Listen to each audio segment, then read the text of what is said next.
Greetings, ladies and gentlemen, or whoever's watching the video. It is the season of love, and why not start out the month of February then watching the 1981 slasher, My Bloody Valentine, the original My Bloody Valentine, for those who may confused with the remake.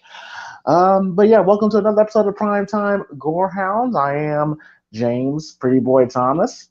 And I am Tim's. I spoke about wrestling character for a second there. Goddamn. But and I'm here with Paul Gorehound Burt. And how's it going, Paul? It's going good, man. Had a blast playing Dying Light 2 earlier, and had some fun with that. And pretty good day today with college. I managed to get my essay evaluation 58 out of 100. So happy about that. No, 58 out of 100. Yeah, which is like possible merit so far. Oh, okay. Yeah, I'm sorry. The UK grading system is different from us. I'm sorry. It's all good. I'll explain more to you eventually. Oh, okay, because I'm about to say like that. Okay. But yeah, over here, I'm doing pretty good. And winter is still hitting us pretty hard over here. It's still bleeding fucking cold, but hey, it's everything's going good over here. But yeah, so My Bloody Valentine. Before we get started, we do a little discussion about the movie. My Bloody Valentine. Now, this is a movie that I've only seen a couple of times in my life. This was one of those horror films that I can kind of say has kind of gotten a cult following as the years progressed. 1981 when this was released, and this was around the time when slasher films was still relatively new. And back then, the early slasher films was basically surrounded on certain days. Of course, you got Black Christmas, Halloween, Friday the 13th. You had New Year's Evil, and Happy Birthday to Me, for God's sakes. Right. And of course, My Bloody Valentine, which there never has been a horror movie based on Valentine's Day. And I believe Paramount, who I believe owns the rights to My Bloody Valentine, saw the success Friday the 13th, and they said, okay, well, let's go ahead and make another one. Now, unfortunately, this movie bombed, apparently, and the biggest reason was the MPAA completely stripped this movie down to its core. Now, there's two reasons people say that was the case. Some people say it was because of the death of John Lennon, and they kind of wanted to, kind of like with Scream, when tragedy happens, the first thing they want to blame is the art in the movies. So they wanted to tame down the violence because, I think his name was Mark Chaplin. Yeah, because Mark Chaplin, I swear, Paul, if Mark Chaplin or whatever his name was, if he did not watch that damn Friday the 13th film, he never would have shot John Lennon. So, Yeah. But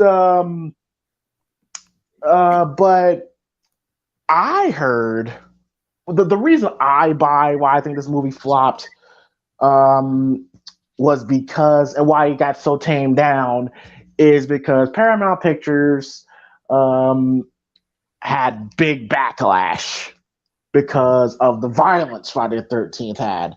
Keep in mind, this is 1980, and movies like Friday the 13th, which is considered tame now, but the violence that was in that film was shocking and considered very graphic, and Paramount Pictures got backlash for it. So I think because they were pussies, they tamed down the violence here. And for years, we've been hearing about a uncut version, but it was never released until 2010, so right around the time when the remake came out.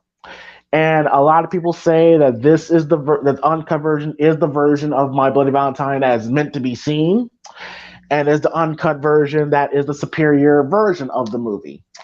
So all I've seen is the original version. Obviously, I got the old. I can still say one of the more creepier covers. With the with the miner mask, with the eyes bulging out of his head and all that stuff. That shit always creeped me out. Have you seen that cover, Paul?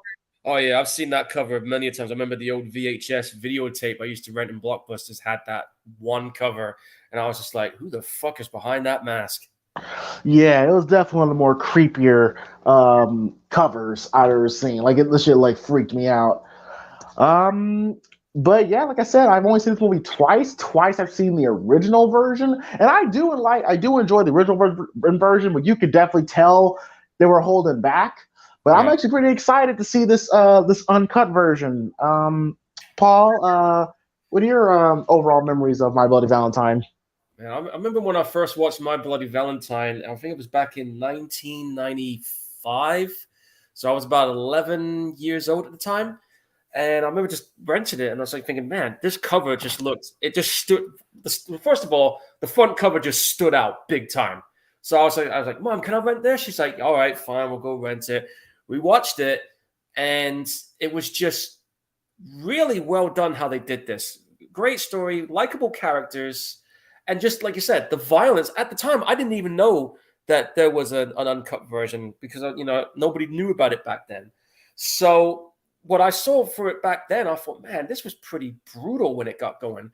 And a lot of people, especially one of the guys in Fangoria, he went as far as saying that, that My Bloody Valentine was one of the more vicious of the slasher movies back then, and it can be very mean spirited at times, which is good because that's what you want to see out of a slasher movie. You want to see a slasher movie that will go full bore. This movie did that, and like James pointed out, yes, the movie did have some noticeable censorship.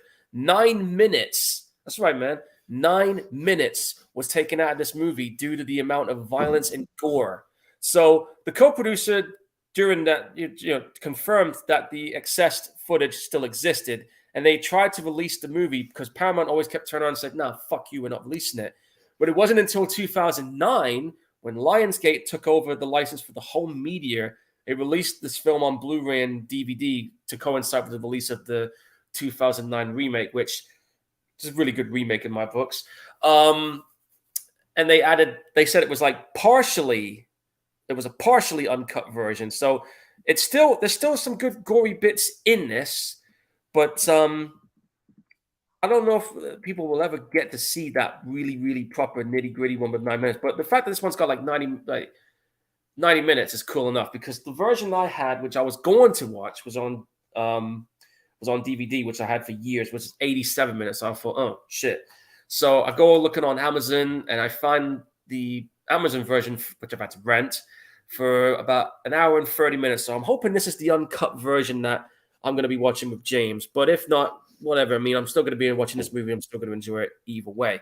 But yeah, My Bloody Valentine, probably one of the, not many people talk about it, but it's definitely has its cult following.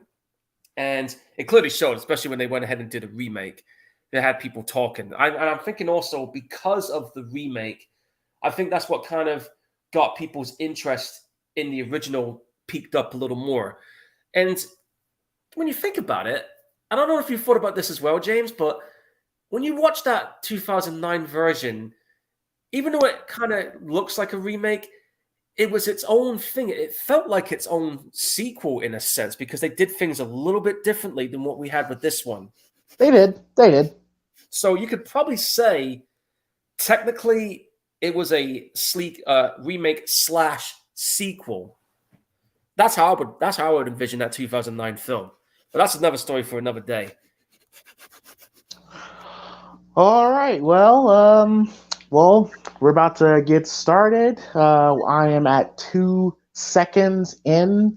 All right, 4. Okay, no problem. Okay, now at this point, I think the rules are established. Okay, so I'm gonna go 1, 2, 3, play. Then once I say play, you press play.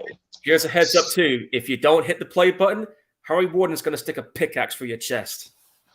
Yes, Harry Warden, who man, that's a we'll get to, that's a fucked up situation to be in. But yeah. But all right, so we're about to get started here. If I got my popcorn here, and then I should I should not be eating because I got a fucking match tomorrow, but fuck it. Yeah, Philip Brocklehurst has just also said, "Ever see The Prowler?" I actually have that movie. I have not seen that actually. That could be something for the near future. Maybe after the 2 that we got planned. For sure, for sure. All right. All right. So again, 3, 2, 1, play. When I say play, you press play. All right, everybody ready? All right. 3, 2, 1, play. We're in. All right, got the Paramount logo popping up. I just see it too. It's just gone blue. Straight up hold out the Friday the 13th franchise. They claim they hated Friday the 13th, but they hold it out.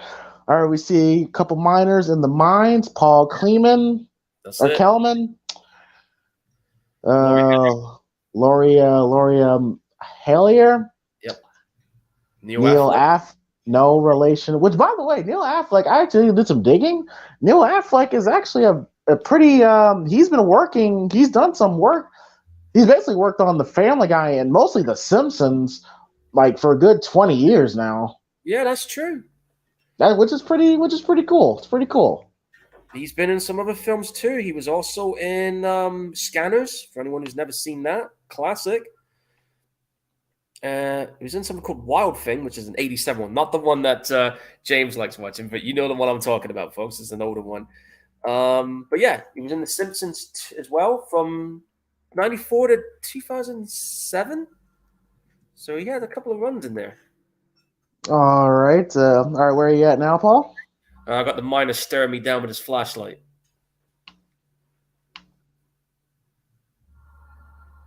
He's looking around. Okay. All right. So I'm at 1minute and 27 seconds. Let's see where I am.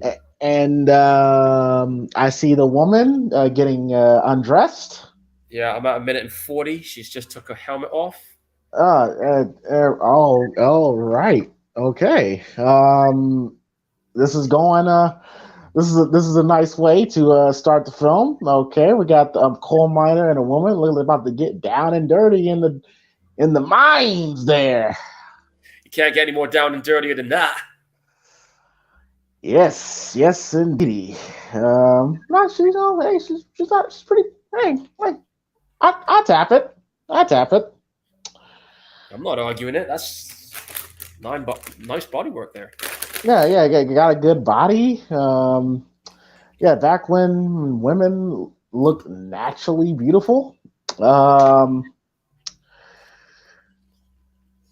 yeah, so My Boy Valentine, and this is, like I said, this, what I really like about this one when I watched it is because, again, it tried to make its own, and you kind of said it's kind of like a problem with horror movies today, especially with all the requels coming out. At least they tried to make its own slasher icon, which I will give it credit for. They don't talk about him much, but he's definitely up there, even if he only had 2 films. And fucking pickaxe right for the Woo! Right for the fucking I'm Bloody Valentine. Love that blood drip there. Okay. That's one way to get your that's one way to get your attention. That's one way to dump someone. Oh, chef! There's some of the things I've kind of forgot about, so that legit threw me off guard. God damn! And Mark, now did you see how on your screen when she got started? Did the screen get a little grainy to you yet? There was like a split second where it went grainy. You actually saw a piece of her heart through her skin. Yeah, I actually saw the piercing going through the skin. I actually saw that. Yep. So you are watching an unrated version. Okay, cool. Yeah, you can actually see the pickaxe before it pierced the skin. You can see it poking through. So yeah, I think I got the version we're watching right now. So good shit. And you know what? And that's okay. So this is one thing about horror films that I do kind of miss that they've kind of gotten away from. People having a good time. Well, but also like, because as you could tell, these are like blue collar kids living in a coal miner town, which is like the main source of income in that town. Oh yeah. You know, like they look like, and this was a thing back in the early horror films, that the people actually looked like real people. You know what I'm Yeah. saying? That the people that you actually would see. Yeah. Not like today, when everybody looked like, you know, the women look like they could all be Victoria's Secret models, and all the dudes look like they're coming straight out of fucking out of a fucking, you know, men's magazine. Yeah, that's Like weird when you look at most of these horror movies now. Like, I mean, don't get me wrong, we still like watching horror movies, but these characters that they have, they just don't look like regular folks no more. no. And I get why, you know, because you have to appeal to certain demographics, but Yeah. But yeah, but you just look at these cast here. You know, again, coal miners. You know, kids. You know, bunch of dudes. You know, having being dudes. You Yeah. know, like And it was the 80s too. It was a different world. it was sure is definitely a different world. Which I actually wouldn't if to spend a week in the '80s. I would actually do that. Man, like I said, I lived it, grew up during that time. My mum, she lived it too. She always used to tell me the stories about how cool some of those days were. But man, coal mining though. Oh man, you want to talk about that? That's as blue collar as blue collar could get. We used to have a mining industry in the UK until they all got shut down. Yeah. Back in Welcome to the city of Valentine Bluffs, where apparently they treat fucking Valentine like it's Halloween. When did that ever happen? Well, I don't see that where I am. Well, yeah, I mean, like Valentine's Day, you know, has definitely. I mean, it's a holiday, but we don't really. It's like a, a rant on Valentine's Day could happen right there by itself, but one of the most overrated ass holidays of all time, and it puts all this unnecessary pressure on us, man. It's like, bruh. I know, right? Dude, just give me Halloween over Valentine's Day every day of the week. Out of all days, the women, you know, like, hey, I tell you I love you all the time, but on Valentine it really fucking matters because hey, I gotta show my coworkers at work that my man loves me. Like Jesus Christ. Oh, those damn air horns. I had one of those blasting in your eardrums.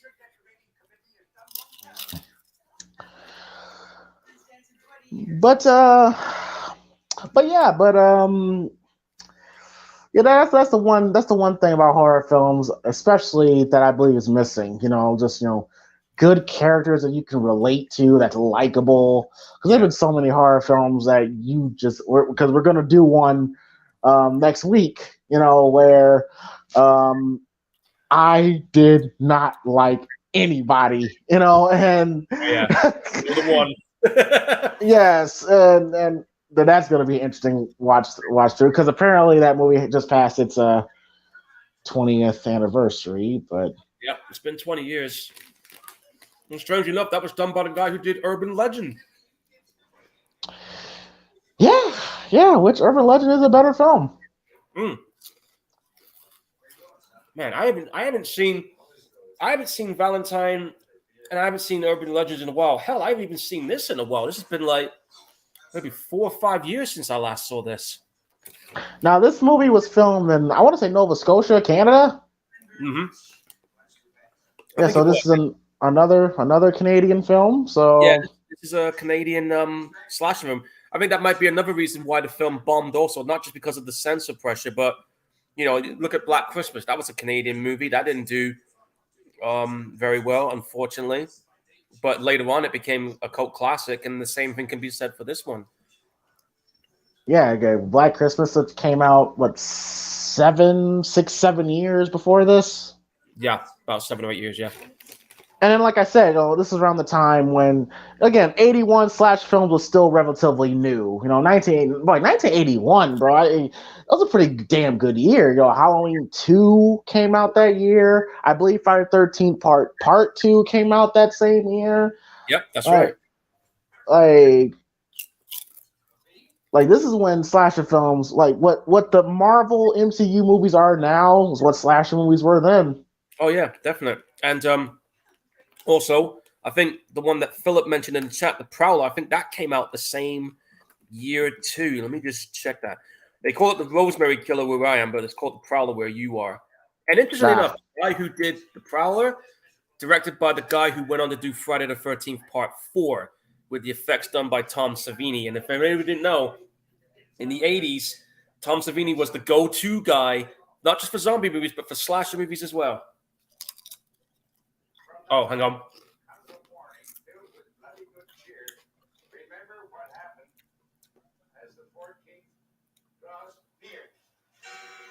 Hey, at least he had their heart in mind.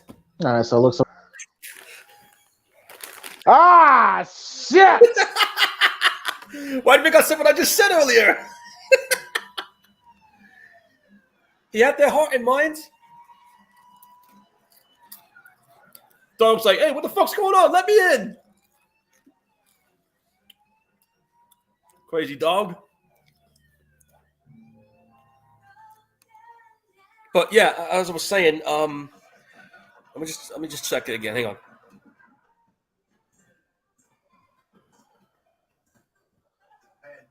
Oh shit! I remember playing that game. Well, the one with the knife. Yeah. I did it. It hurts. It ain't worth it. Yeah, we did a lot of dumb shit back then. Yeah. Yeah, Prowler definitely came out around the same time this movie did. Like, it was like, like we were saying, the 80s, man, was it was the golden age for slasher movies. We were getting them left, right, and center. And some of them were a lot more successful than others, Yes, indeed. And then, and also this was another, you're about to get into the backstory of old Harry here. Yeah. What a fucked up story he had. Which, to be fair, I mean, it is a pretty fucked up story. I know, right?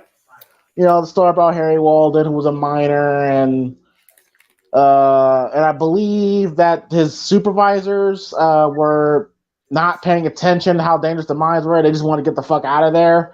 Yeah. And the place exploded. And he was trapped under there with his coworkers for weeks. Yeah, and when they found him, he was pretty much full-blown cannibal at this point, but he had to because he had to live, right? He had to live, man, and I could not. If we were in that situation, would you go as far as eating somebody's limbs just to stay alive? Paul, I'm just letting you. Hey, bro. Hey, it's either you or me. I'm just being honest, bro. Like. And there he goes. He's just gnawing at that arm like no tomorrow.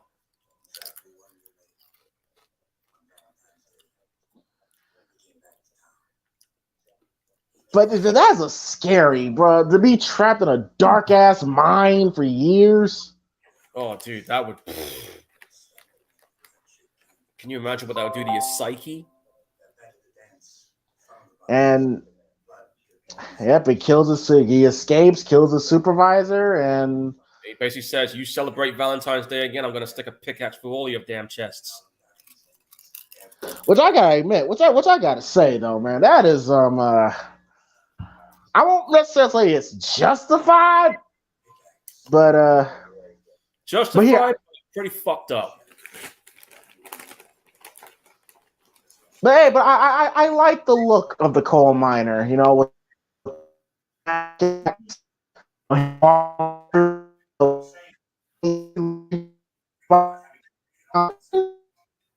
Yeah, I really like his look too. Oh no, your voice just broke out, man. But yeah, I was just saying, I like the look that he had too. I mean, it was a very different look because most of these guys, when you think about this as well, this is when slasher movies were starting to use masks a lot more, and not many people talk about his look a little more because I mean, it's just a guy in a miner with a gas mask on, but it's still ominous to know because you can't even see the person's eyes in that gas mask because they're like all visored out. So you've just got this like ominous like. Yeah, what's that? I don't know, dude. It's still going at it. We're having technical issues here, folks.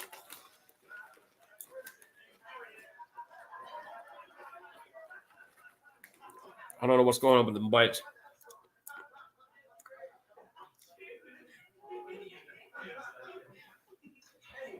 Is it all fixed now?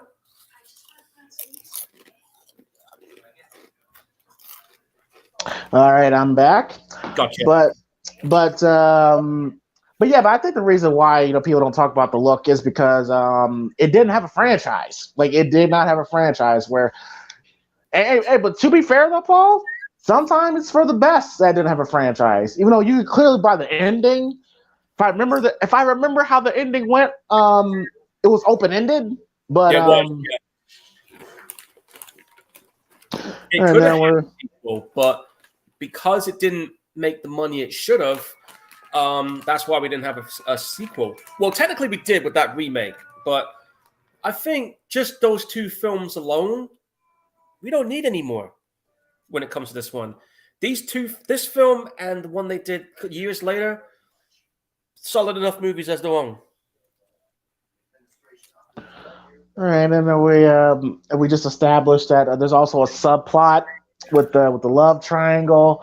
Paul Kleeman's character, Sarah and Axel, had a bit of a love triangle here. Which, by the way, if you guys are friends, you guys let a woman get between you, you already lost right there. Yeah, and sometimes it can be fatal. It can be fatal, and sometimes it's not worth it. I mean, granted, Sarah is an attractive woman. I'm not taking that away. She kind of looks like Becky Lynch a little bit, but yeah, she kind of does a little bit, but yeah, like it shouldn't. Like, because I've seen plenty of situations where two dudes are friends and a woman got between them, and it's ugly. Yep, it sure is. Here's the thing, right? If we were going to be saying who do you think the killer was, you can kind of say Scream's kind of started that bit as well. Well, this film started it a little bit with the whole thing with who do you think? With the whole who done it, where you kind of you automatically think it's Harry, because Harry's a red herring. And we see the point of view of the coal miner, kind of like a Darth Vader thing going on. Yeah, especially with that breathing. That's by the way, that is pretty creepy, man. Like it's a creepy look. It's a creepy look, and again, tried to make itself different, which I appreciate. Yeah, I mean, you've got to try and do something different. Otherwise, you're just going to be like you're seeing the whole thing over and over again. Valentine Day dances, man. Those were the days. Yep. Yeah, I had my fair share of Valentine's Day dances in my time. Was asked to go, and I was asked a couple people to go, and all were successful. Valentine's Day dances were pretty lit, especially middle school. Yeah, true. Oh gosh, and it sucks too because this sucks. This lady here is clearly tell she's a really nice woman, and yeah, she did nothing to nobody. She just so happened to be the one unlucky person there. I do like this card. Here. Roses are red, violets are blue. One is dead, and so are you. One is dead, so are you. That's a nice touch. Where the killer leaves Valentine's Day cards for his victims. That's a nice touch. Yeah. And her death is not very nice either. Oh man. Why is it always the old white women that gets it worst? I don't know, man.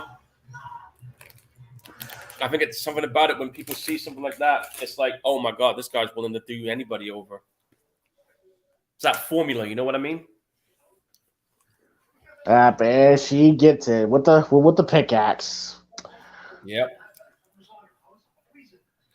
I think about this too. You get hit with a pickaxe, it's not going to kill you outright. It's going to fuck you up. It will. Like, if people don't understand, how dangerous a pickaxe can be. Yeah,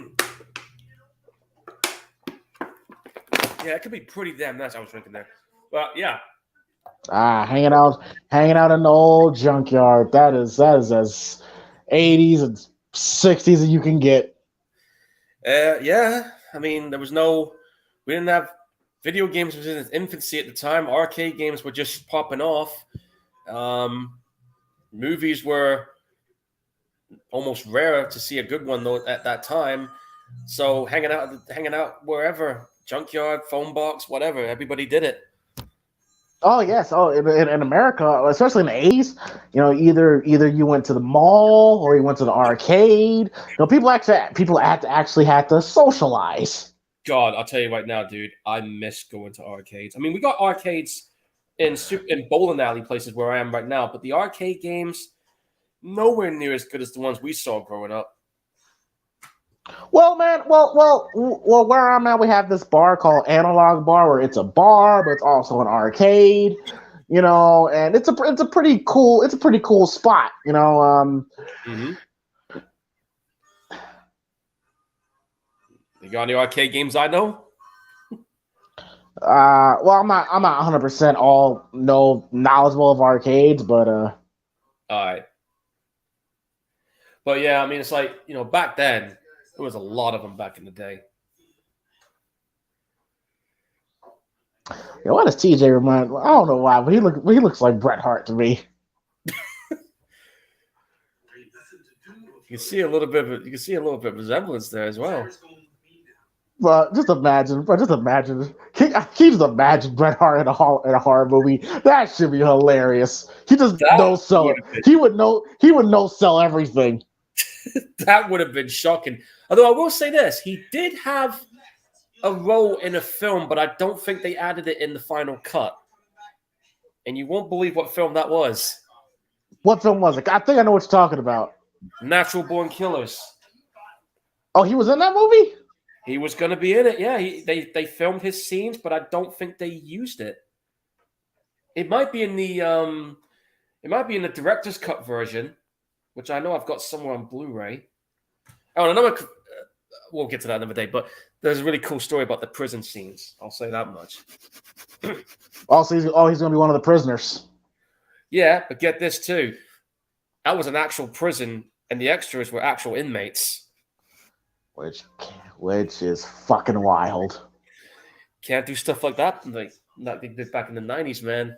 Which is funny you say that, because when they go into the mines, they actually went to an actual minefield. Well, not minefield, but like actual coal miner. Like like it was an actual. Which again, that's kind of another thing I miss a horror movie. Well, just in movies in general, where you actually had to be at these locations. You actually had to be at the location. Like, it wasn't like a sound stage or a set, and the explosions back in the day were real explosions, in front of it back then. I mean, think about this. Filmmaking back in the day, when you see people doing stunts, or you see people getting near stuff that blow up, or being at the actual location, it was done for real back then, folks. It's not like now, like James was saying, where it's soundstage or CGI. Sometimes you do get that occasion where they actually film it in an actual location, but it's so rare these days. But back then, this is how it was done. Which I gotta say, that's pretty fucking ballsy. Like, hey, we're gonna go into an actual, go into the mines, which is like 2,000 feet below the ground. And that's some commitment right there. Yeah, and plus also you better You better not be claustrophobic either, because that'll make you do some crazy things to get out. Which I will say is one of the things I do enjoy about. I do remember liking about this third act of this film. That the Mines is a very cool uh, place for a third act for a horror film. I always felt because Mines are. I always thought they're very creepy. I mean, hell, even Day of the Dead had it with that Wampa Mines. I just find it hilarious how they're just automatically assuming that it's Harry doing all this. No investigation, just like, oh, it's Harry. It's gotta be. Yeah, Harry's doing it. I mean, it's only been 20 years, but it's definitely him. I mean, like, I'm just like, I'm like, that would not go down like that. But okay, I mean, gotta tell a story. Yeah. I mean, right now, you'd have fucking cops all over this shit. Well, it's a relatively small town, and yeah, I mean, you can only do so much in a small town. Oh man, I guess I kind of live in a small town, but living in a small town with what 400, 800 people, I could not do that. But everyone knows everyone's business, like. I mean, the town I live in is pretty small. It's like probably about 600,000 people in it. I cannot imagine, you're going down to the grocery store and then you could just hear over here people, "Ooh, did you hear what Paul did yesterday?" It's like, bro, like. You're like, yeah, what is it to you? Yeah. I saw James going to this girl's house and all that mind your fucking business. Hey, did you notice the bloody washing machine when he walked past it? Didn't even notice it.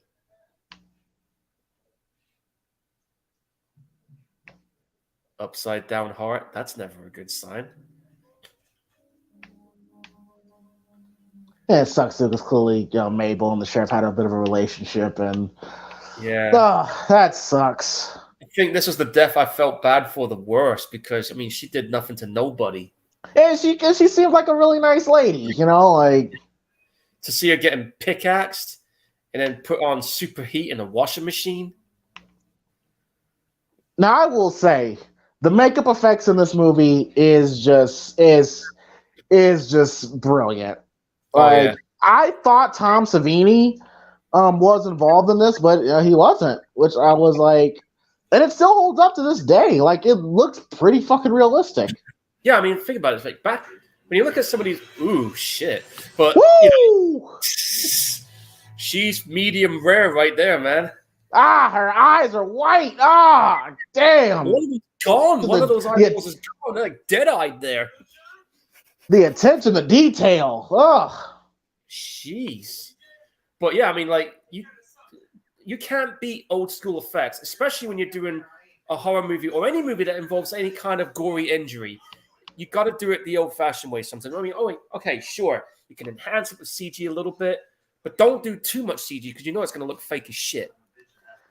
People have gotten completely lazy, when it comes to that. Now they don't want to get their hands dirty.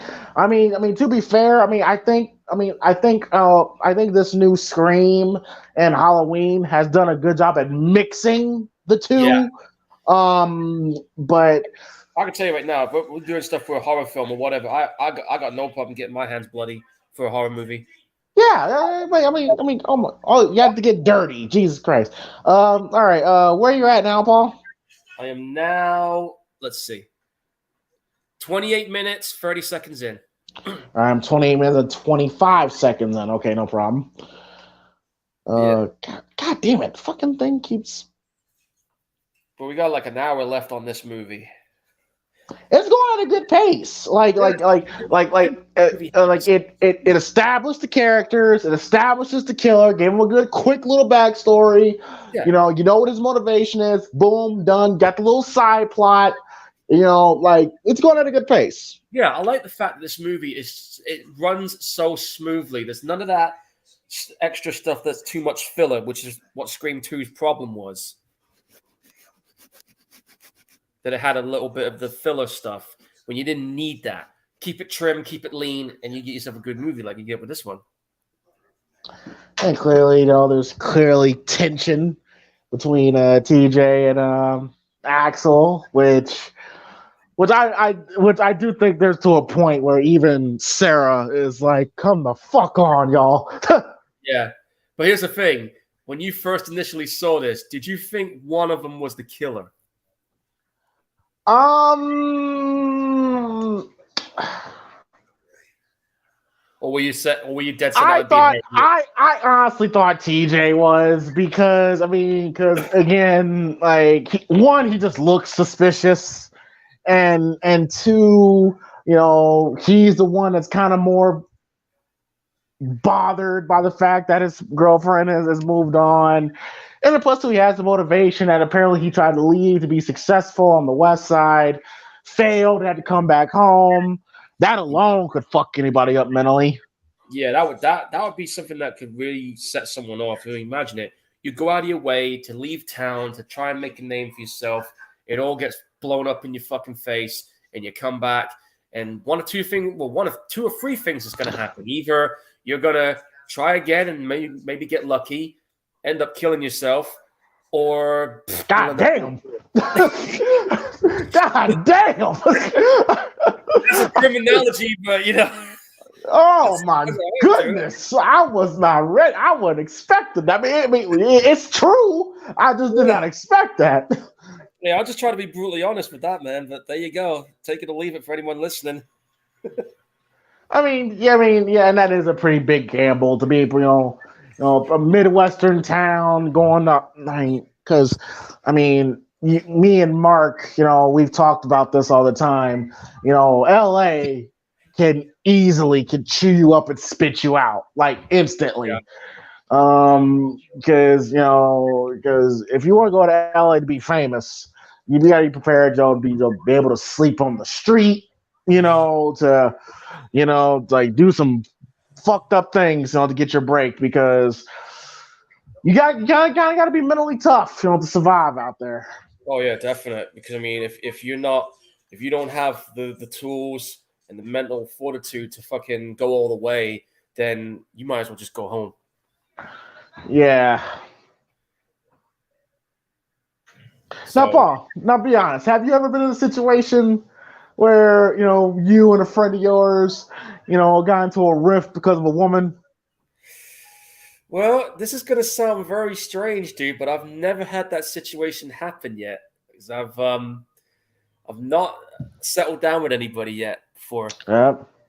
Well, I'm I'll the be kind, honest. I'm It's the kind happened to of me. guy. I'm the kind of guy where I'm kind of enjoying the idea of just doing my own thing while I'm single. I'll worry about settling down once I've fulfilled all my other goals. No, you see, now this type of shit to get motherfuckers killed. Okay, now she's in his car. Like it was in a small town, and they're Yeah, I'm just sitting there like thinking, guys, either you're gonna do it, just do it, get it done, and get out of the town before somebody else notices it, or just break it up. but I'll be honest. I've been in that situation before where a girl got between me and my best friend. Yeah, Uh, yeah, for I think around for like 8 9 years. So we've known each other since like first grade, and then this girl that was my girl, at first, yeah, things did not work out, and my best friend at the time, he was kind of even in like even in sixth, seventh, eighth grade, he was getting the chicks, like it was fucking crazy, yeah. and turns out I find out that right after we broke up, me and my girlfriend, she started talking to my best friend, What? and yep. And then for the longest fucking time, but we didn't speak for like a good 2 years after that. Fuck.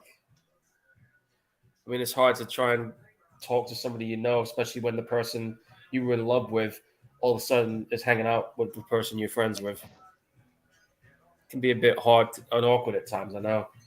Yeah, so I completely understand, TJ and Axel, having this tension. Yeah. Oh God, you could just hear the Canadian accents. I'm sorry. I'm so Yeah. sorry. But it's like I've not scored with a date yet, but one day. But right now, I'm just enjoying how I'm doing things right now. Maybe one day. All right, did you just see him kiss? Yeah, I saw Like, that. like I said, it's shit like that'll get people killed. Yeah. It's almost like you're looking and thinking, damn, that is not going to end well for you. Yeah, Saturday make things better. Yeah. Man, look how shitty that house looks with that door. You think that's a serial killer's house right there?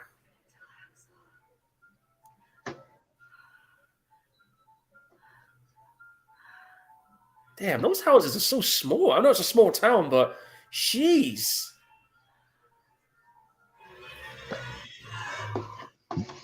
And not the greatest, soundtrack. It's more atmospheric. Yeah. But yeah, but the small town, the small houses, it adds to that, it adds that creepiness. Yeah, I agree with that. Because with small towns, when you watch a lot of films or whatever, small towns are usually going to have some kind of creepy secret. And also,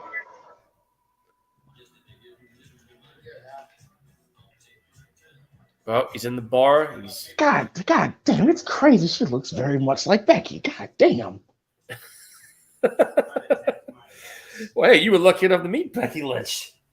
Yeah. That was pretty cool, man. I'm not going to argue that 1 second.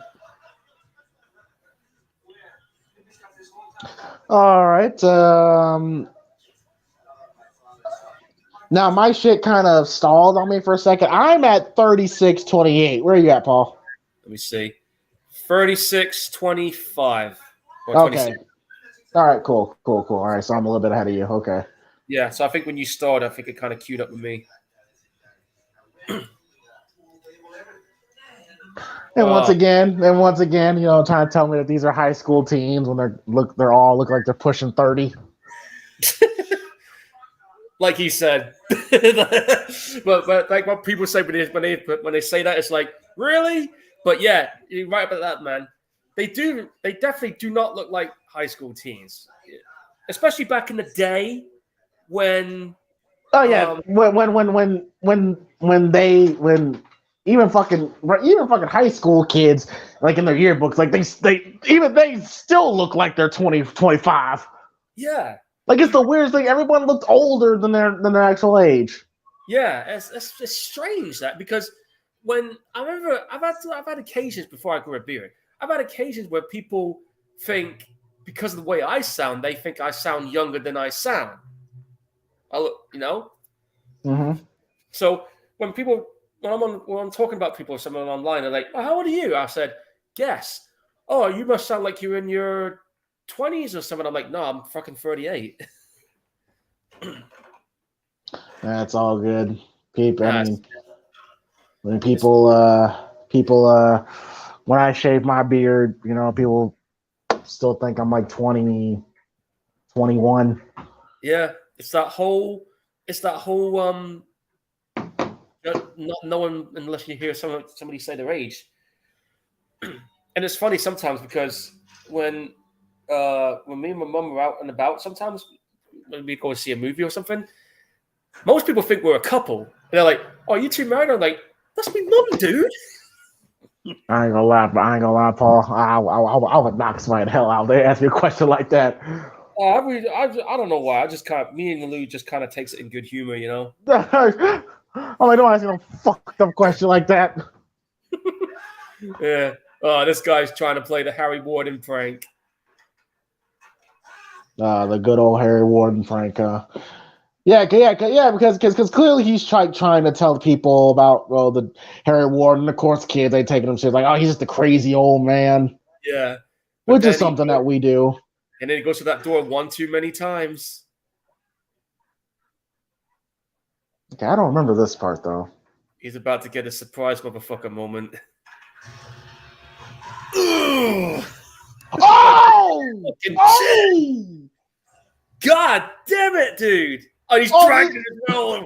Oh, did you see his eyeball though? Oh, no, I didn't see that bit. They just showed the far away bit. Oh no, bro! Paramount, you bastards! Bro, you literally see the pickaxe that goes through his chin and out of his eye. And you see the pickaxe, and you see his eyeball pop out. God! I saw the pickaxe go through his chin. They didn't show the eyeball bit on mine. Oh, they did. They gave me a censored version again. But I believe it. Woo! Damn, that was nasty, though. Just what you described as well, and what I saw. That was God damn. Well, that makeup effect looked amazing. Yeah, that shit looked so realistic. Well, pop goes the eyeball. And then of course, we saw him dragging him, which is just an asshole thing to do. Hey, it's a horror movie. You can be an asshole if you're the killer. That was dope. That was dope. That was a good kill. I gotta admit, that was nice. And I thought, that was a really good setup to it too. Yeah, he just went to that door one too many times and paid for it. But like I was saying, though, now I'm at the part where the kids are getting ready for the party. Yeah, I'm at the bit with the police station right now. They've just found another heart thing. Okay, cool. But yeah, I mean, understandably so. The kids are like, man, fuck you. We're still gonna have our party because the kids are like, okay, we're scared of no ghost story that happened 20 years ago. Like, fuck you. Yeah, I mean, you can't tell me shit. We're gonna have a good time, whether you like it or not. Yeah. Oh man. If Rage Against the Machine was around back then, that's the song they'd be playing. You know the one. I know exactly. Be my Valentine, Mabel. Oh, that's fucked up. Oh, that's fucked up. Oh man, that sucks. Hey, throw me a beer, I'm gonna knock you out. And also, and it kind of makes you root for the sheriff because clearly there was some connection between the sheriff and Pat. Yeah. Damn, that hurts. That hurts there. He needs to get his payback after that, man. He has to.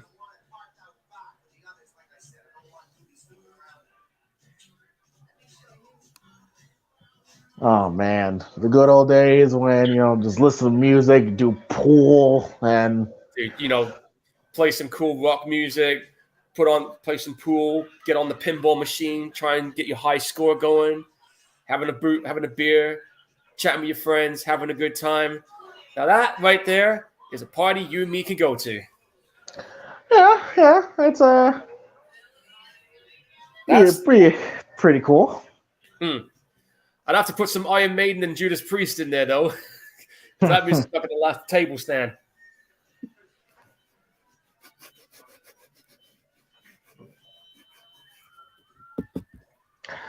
But yeah, man. Hey, so far I'm enjoying it. I'm enjoying this. Because this is my first time seeing it in a very long time. So far I'm digging this. Yeah, it's been a while for me too, and it's refreshing to see this kind of film again. And also, it's very straightforward. It's very straightforward. Like I said, establishes the killer, establishes the characters that you like. And which goody, likable characters in a horror film. Oh my gosh! It's movies like this that reminds us why we're fans of horror movies. Oh yes, for sure. Okay, see. Oh shit! Oh no! Not the boiling water. Ooh, that's never a good thing. God. You see his face. Oh shit! Yeah, the anguish is there, and then he just kind of turns it off. He's like, "Yeah, I got to get back to work." But you could tell he was that was killing him. Man, boiling hot dog water. Ugh. Yeah, It's gonna taste weird when you have those. That's a shitty way to go. Yeah, I mean, well, but I literally just had a. Speaking of water, I literally just this is it's kind of grim, but I literally had a nightmare, bro. Now there's one thing about me. I'm scared of the water, bro. Like movies like Perfect Storm has fucked up, the water for me. And bro, I was literally had this dream where I was on a cruise ship, and right next to us was like this fucking it was like a bigger cruise ship, but it was like on fire, right? It was on fire, and then someone pressed the horn, and the horn blew, but the horn was so powerful, the waves sent the cruise ship I was on, and it literally almost turned the shit over. And bro, right when I was about to like get in the water, when the ship turning over, that's when I woke up, bro. It was fucking scary. Holy shit, that's fucking crazy. That's a wild one right there, man. Yeah, it was pretty wild, bro. Like I'll tell you one I had a couple years ago. There was this one time I was sleeping, and all of a sudden I'm in the middle of these fucking woods. Like there was no way out, nothing. It was daytime. You could see the daytime sky, but the further I went into the woods, the darker it got. And all of a sudden I see pairs of fucking eyes coming at me. I'm like, what the fuck? So I'm just sitting there thinking, okay, what do? Do I run? Do I stand my ground? What the fuck? Then I can hear the growling. And I'm like, what the shit? And then more, and I thought it was a wolf at first, but then it turned out to be something much worse. But before I could find out what it was, I woke up. That was some weird shit. Oh, motherfucker. I'm sorry, but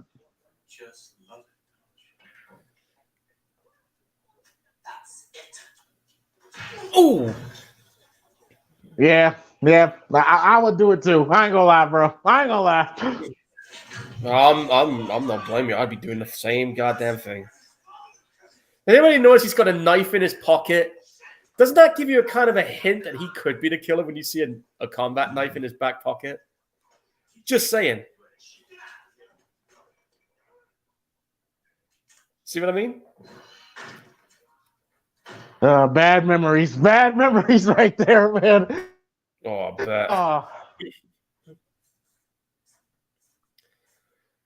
Wow. And I guess you kind of say, because if I remember correctly, Axel is the killer? Yeah, that's right. So I guess you kind of say that this is where, because one, he's already been drinking. So, yeah. So that, and this man literally just killed the dude in the kitchen, changed, went back to the party, and okay. But I guess you kind of say this is where he really. This is the point now where he just said, you know what? Fuck it. Where he's like, fuck it. Yeah, right. Yeah, like he's completely, because one, he's drunk.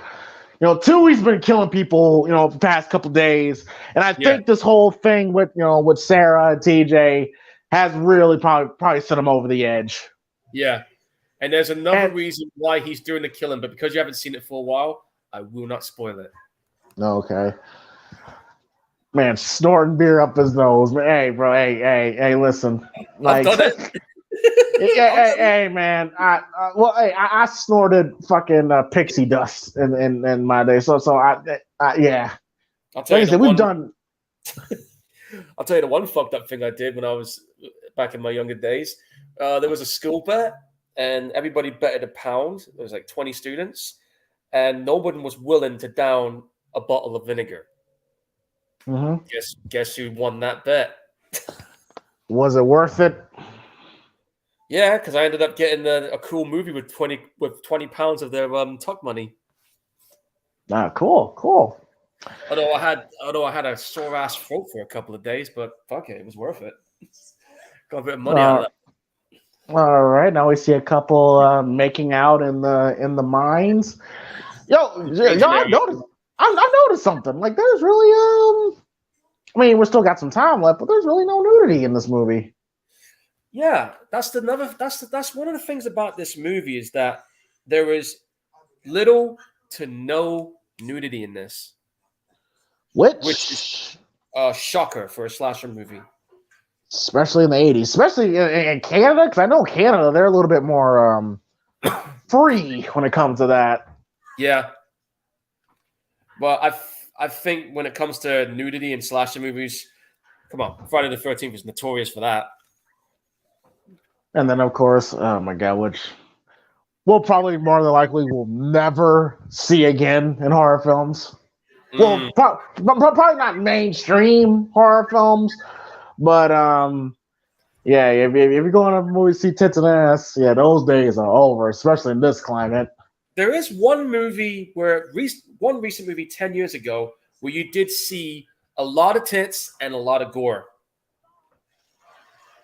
What was it? 3D. Oh, well, okay.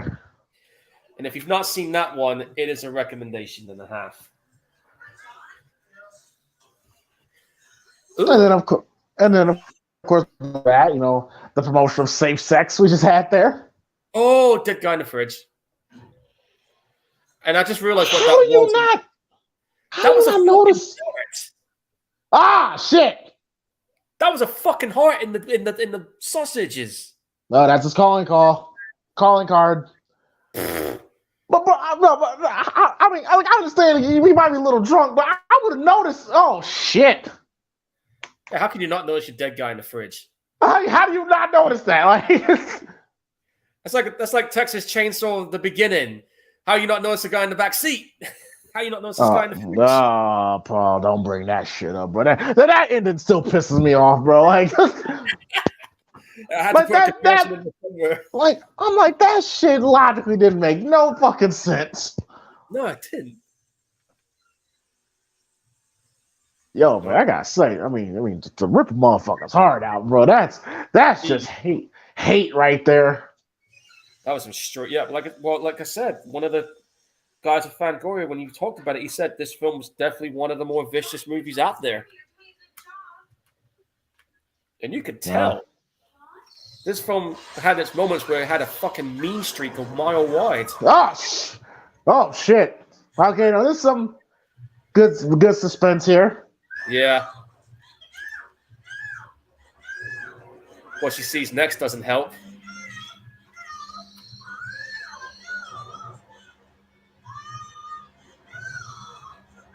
Oh man, this is good. This is good. This is good stuff.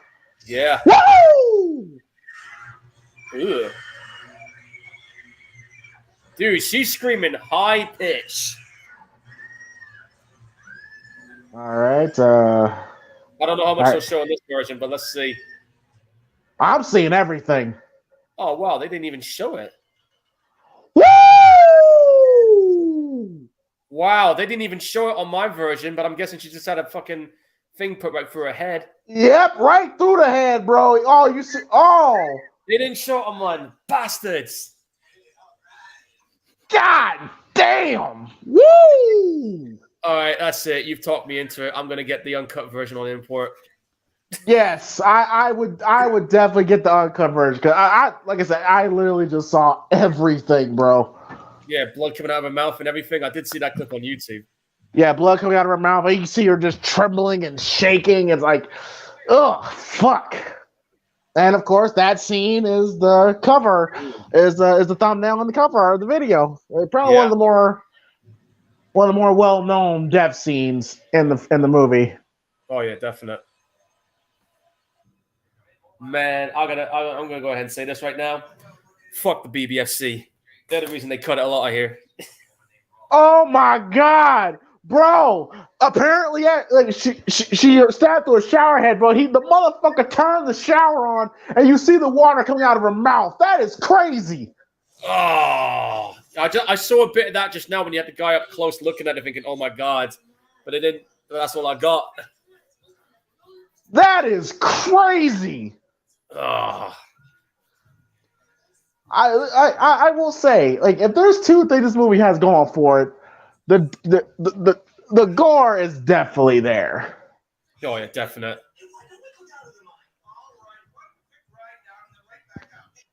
Woo! That was pretty crazy, though. That was a little.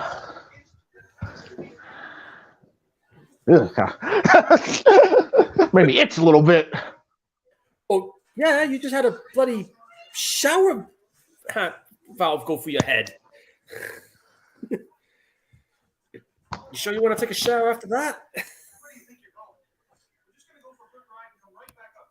Yep, and yeah, let's go. Now, Paul, would you? Let's go party in the mines. Go down in the mines? If there was no killer around, I'd probably say yeah. And if there was like a, I don't know, if there was like a chick, that I wanted to smash, I was gonna go and. Well, in that case, I'm down the mine. See you down there. Yeah, it's like like I'm really, really close to getting it, so I'm like, okay, damn. But like I said though, like we're about to head to the Act 3 here. Yeah, this movie. Yeah, they filmed this movie in the actual mines, which which is pretty fucking wild, man. I'm not sure if the remake one was in an actual mine or in a studio because it looked like it was in an actual mine. Apparently, for what I read, it was, but I think from what I remember, how it was shot here was done better because like it just, you could just feel the darkness, the claustrophobia. It's probably cold as shit down there too. Oh, dude, think about it. You're down in the mines. There's no light except for what you have turned on in the generators. There's no heating. There's no nothing. It is cold as shit. It is dank. It is dirty. And if you have any issues which will cause the ventilation to cut off, you're fucked. And think about this too. Those turrets is your only quick access down, or sometimes a straight up elevator shaft all the way down. Yeah, I mean, you can kiss my black ass with that. Like I said, maybe if a chick was gonna go down there, and I'm very close to getting it. But other than that, man, I ain't going down there. I probably would just for shits and giggles, as long as there's no killer around. But yeah, just the fact that the rumor of Harry Walden might be back, like, nah, bro. Like, see, that's one thing. Like, black people don't fuck with shit like that. So, yeah. I mean, can you imagine? I'm going down there. It's like, hey, is this a mine open? Yeah, you want to go check it out? Cool. Anything I should know? Yeah, there was killers down there. All right, see you later. Bye. Yeah, hey, you want to go into this house? Try to spend 10 seconds in the house. Okay, I'll go in the house. Who's living? Oh, fucking Michael Myers. Bye. Man, fuck that, bro. Or it'd be like, hey, you want to go to this camp? Yeah, what about it? Oh, there was a guy there with a pair of garden shears, and there was also a guy with a hockey mask there as well. Oh, whoa, adios. And before that, his mother slaughtered all those kids in that same camp. Yeah, like she turned into a really crazy psycho bitch. Yeah, I mean, if you kind of look at it from her point of view, I guess I can kind of get it. But at the same time, though, it's like, first of all, where the fuck were you? And two, because didn't the events of Friday the 13th happen like 20 years after Jason was supposedly drowned? Yeah, I think so, because I think the incident happened in the 60s. Yeah, I think it's sometime in the 60s, and then it was 20 years on. So, yeah. And then this came out in 1981, so the situation with Harry happened in 1961. Yeah, 1961, yeah.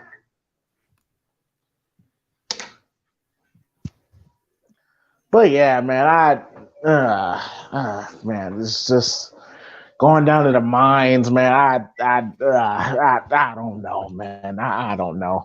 Now, if and what I smashed a chick in the mines,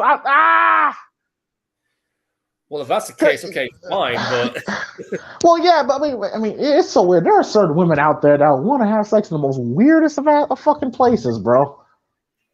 oh, somebody's noticed somebody in the fridge. In the fridge. Yeah, and this guy's just realized that girl's dead in the fucking shower. I'm at. Oh, where are you at? I'm at hour 16. I am 59 minutes in. You want to pause for a catch up or what? Because like I said, I don't have the uncut version. Apparently. Oh yeah, that's right. Okay. I've got 30 minutes to go. Okay, I got 33. Fuck. I'm gonna say it. I'm gonna say it once. I'm gonna say it again. The BBFC, which is our age rating system in the UK, fuck you for censoring it still.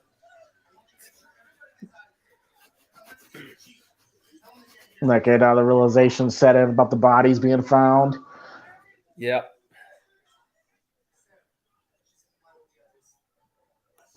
That's funny. Harry Ward is here. Everybody get the fuck out. Yeah, we gotta go. Which I'm like, yay, okay, yes, exactly. Like, that makes sense. Well, yeah. And it's a pretty good acting on the dude's part here. We go, finding his girl. I mean, that fuck up my night. Hmm.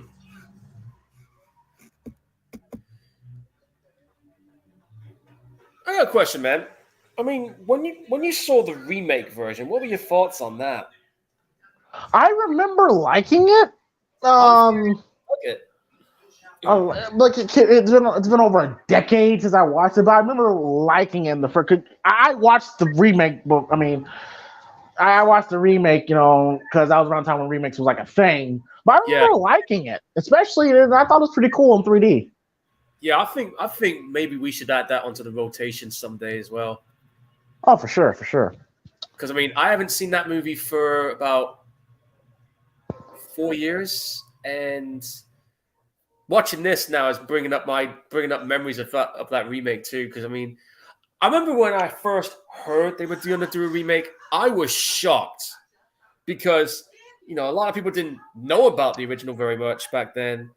And to see that happen, I was just like, wow. But what really surprised me was just how fucking brutal they went with this one. I mean, they went all out with it. Was it more brutal than, well... yeah, it was. Very more brutal. Like, he was literally ripping a guy's jaw off with a damn pickaxe at one point. You see him hacking somebody's face apart with a pickaxe. Decapitations. You name it. It was there, bro. All right. Well, I'm at 1 hour 3 and 5 minutes. I just passed the part where when TJ and Axel, were like, hey, wait, let's fuck the beef, we was going through. Like, let's go save Sarah and our friends and get them out there. So that's what I'm in mind. I'm in the pit now with them in the mines, and that dude with the mustache, he just scared the girls. So I am. He has a great mustache. Yeah. So I'm at like 1 hour and 3 minutes in. Yeah, that actor's name was Keith Knight. What he's up to now? Nah, I ain't gonna lie, bro. If it was up to me, because I'm the type of person that kind of like scaring the shit out of people. I'd be jump scaring the shit out of these two bitches. I ain't gonna lie. Oh, dude, I'll tell you right now. I enjoyed doing horror stuff. I scare people every once in a while. So it can be funny. It can be funny. Yeah. Oh wow, the guy with the dude with the mustache. Apparently he died in 2007. Ah, damn. Oh man, what the hell did that to him? Oh, you're gonna hate this one. What's that? Brain cancer. Ah, shit. That's the worst cancer you could ever have. That sucks. Because that's what took Wes Craven out, I think. Damn, dude. But yeah, like I said, like I like the guy with the bus. Like I like that guy. Like he seemed like a cool guy to hang out with, and he's a very likable dude. This is the kind of guy you want to go out and have a good time with, Have a good time with, yeah. Yeah. He's that party dude you want to hang out with. And oh and he shit, and he has a badass beard. yeah, he's taking out those lights. It's a pretty badass moment. Mm-hmm. Fucking with him. He's like, "Fuck you guys, you ain't seeing shit."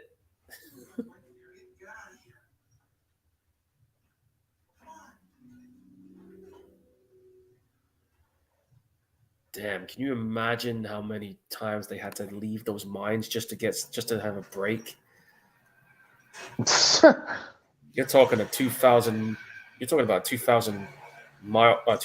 feet ride back up to the surface. Like shit.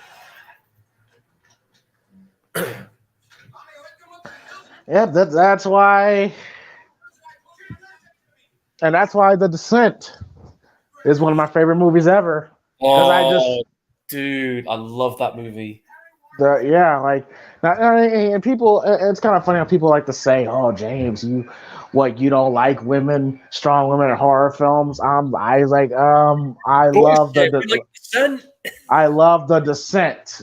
Like, what the fuck? And of course, I mean, like aliens, enough said.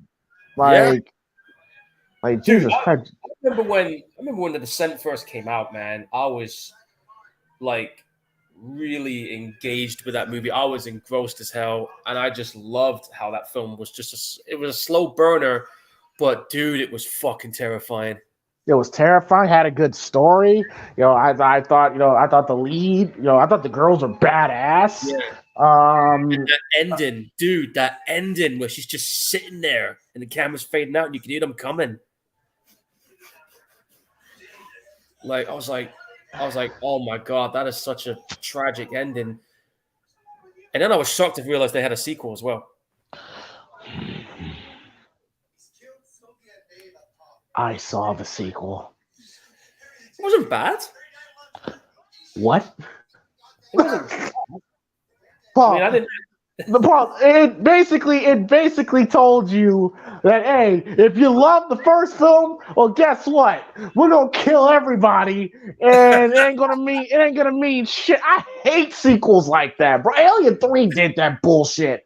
Dude, I just needed an excuse to see something brutal at the time. I went to see it. It came out on my birthday in 2009. I understand that, but like, you can't make a movie where I care about the people, and then you bring it back with a sequel, and then you just fuck them over. I'm like, Halloween 5 did that shit, bro. Like that should piss me the fuck off, man. Yeah. Well, hey. You love this character? This character? Well, guess what? We're gonna kill him off in the most bullshit way, and then we're gonna introduce new characters. I'm sorry, I'm sorry. Halloween 5 was bullshit. I 100% agree with you on that one. I totally agree with that. I mean, yeah, okay, they killed everybody off in The Descent too. I'm not gonna argue that for 1 second. It sucked, but for me at the time, it was just like, and it was a little guilty pleasure for me. Oh, and of course we get the let's split up, which people today is like, oh my god, really? And I'm like, well, hey, you gotta get used to it after a while. Yeah, like what? Horror movies, if they teach you one thing, don't split up, and don't say I'll be right back, or you'll end up with a nail gun in your head. Oh, fuck, Paul. Wait, oh, God, Paul, you tell me this guy died of brain cancer and this is how he dies in this movie? God damn it. Yeah. I didn't know he was dead either until I read it. That's fucked up irony, right? Completely fucked. And I actually like that dude, too. God damn. And again, like it has characters that you actually like feel bad for when they die. Yeah. I mean, you're getting big fucking nails shot through your head twice like that. That is gonna suck. No, free. He got free. Yeah, like I said, Paul, like what for me, how I know I'm seeing the extended shit is like it's a clear picture on my end, but when they show the extra scenes, it gets like really grainy. You Yeah. know, like that's where they show the extra footage. So I think that's why you're not seeing it. Yeah, I know. I'm kind of bummed out, but whatever. It's actually kind of obvious, like Yeah. when. I'm still enjoying the film. I wish but in future reference now, I'm getting the uncut version. That's it. Bro, that is fucking scary. Like I'm seeing the coal miner like charging towards them. That Yeah. is fucking terrifying, bro. Yeah, dude in a miner's outfit, you can't see his face, and he's got a pickaxe coming at you. Yeah, I wouldn't want any of that either.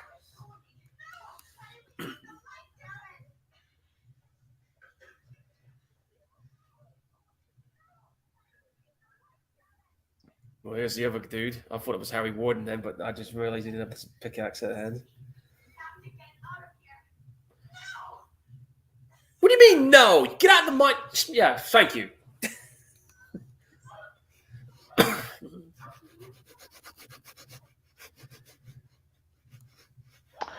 Yeah.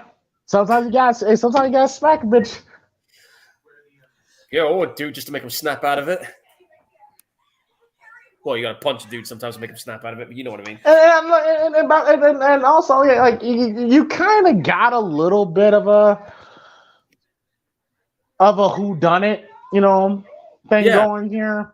I definitely did notice that from the moments in this movie. The whole whodunit formula.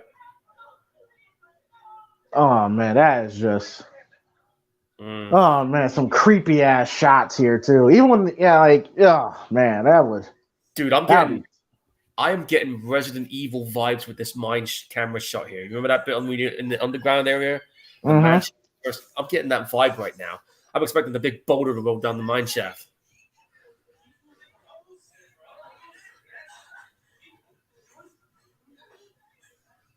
Yeah, notice how Axel was incredibly absent, for a period there.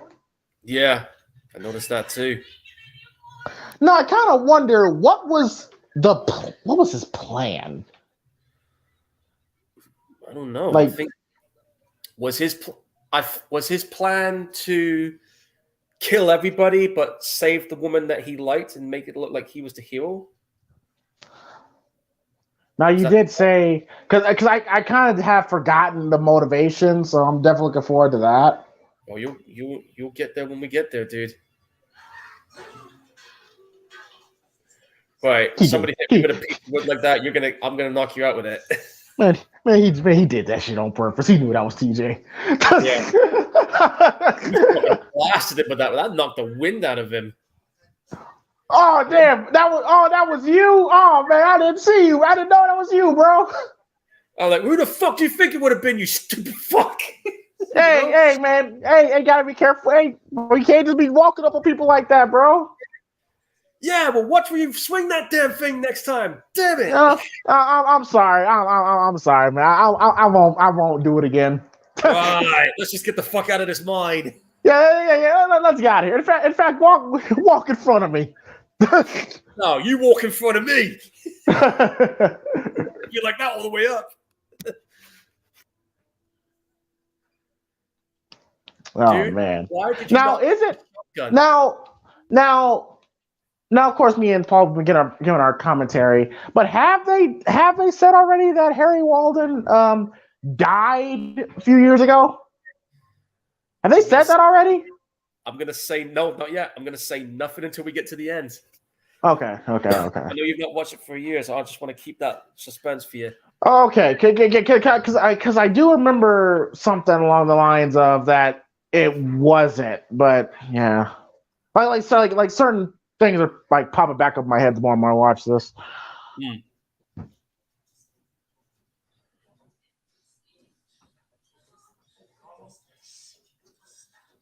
There's one dark ass mine. Very fucking dark, and.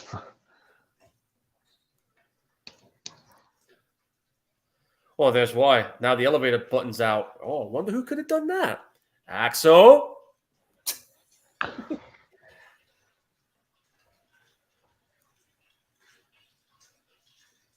want to say another really good movie that has something to do with mines. Well, I don't know if it was the mines or it was just like the Graveyard Shift. Oh no, I haven't seen that film in a long time. I Yeah, know. that movie. Yeah, that movie. I remember really enjoying that movie. Yeah, with the rats. I think it was like a big ass bat that's involved too. Yeah. Oh, I know. I know a couple of other movies that's set in underground tunnels and mines that I'm pretty sure you've not seen that might freak you out. Got a British horror movie that came out in 2005 called Creep. If you ain't seen Hmm. that one, definitely give it a go. What's the other one? There was a German one I saw called Urban Explorers, and a recent one I saw called Beneath. Okay. Those are some creepy mine movies. I don't know how I find these movies, man. I just find them randomly in the shop, and I'm just like, hey, I'll give this a watch and see if it's any good, without even knowing what it's about or seeing a trailer or nothing. I just see it randomly. I just have that impulse, you know. Oh, for sure, for sure. Understandably so.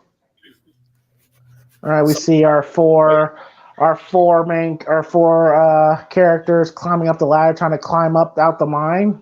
yeah, and you think about this, man. If your elevator's out and the only way out is through a ladder, which is a couple hundred, maybe 1,000 feet high, and you got nothing to support you if you slip, you think you can handle making that climb? Oh, I think I can handle it. I think I can handle it. Just don't fucking look down. Yeah. But Me, like that don't look down shit is real, bro. Like I'll tell you right now, I got no problem with heights as long as there's a window between me and the drop. yeah. I mean I don't have a huge problem with heights myself. It's just you go, oh shit! Oh, Wow. fucking Wait, head no, kick. wait. No, no, wait. Now, Paul, did his head pop off when did you see the rope pop, like literally rip his head off? They just showed blood splatter, but I definitely saw the head. I saw what was left after. Oh But shit! Well, on my end, bro, again, I saw everything. kid sensors. Ah! Bro, that shit, I was like, that shit was low key funny though. I ain't gonna lie. It is a But funny moment, though. I mean, in like a morbid way, that is kind of funny. We gotta go there with it. it is kind of funny, like he But gets he just hung, like and splots on the then ground. then the rope just rips his head off, and you see his Yeah, butt.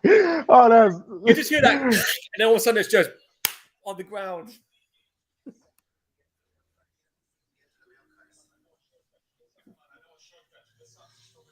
Bullshit, you know a shortcut. But I can imagine how, man, just oh god, I just you don't get horror movies like this anymore. We're just real atmospheric and real claustrophobic, you know, Well, they're real. They're just very rare to get these days. yeah, that too. And some people don't even want to do the fucking work. Yeah, and I have to put this out there, folks, but sometimes lately that I've been seeing, other countries have been doing horror movies better than what we usually get. Of course. I mean, I know, in Japan and Asian horror. Now, Asian horror. Now, I don't think I can really watch because sometimes them niggas go overboard. But South Korea have been locking it down with some of these horror movies I've seen, especially with zombie stuff. That yeah, TV series, All of Us Are Dead. My God, it was probably one of the best ones I've seen in a while. 12 episodes, hour each, totally worth it. yep, now Axel has just disappeared. Yeah, 60 feet deep. Whew. Fuck that.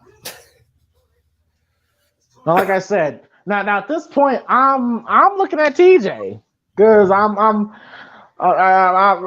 something about him just something about him just kind of didn't rub me the kind of it was suspicious to me.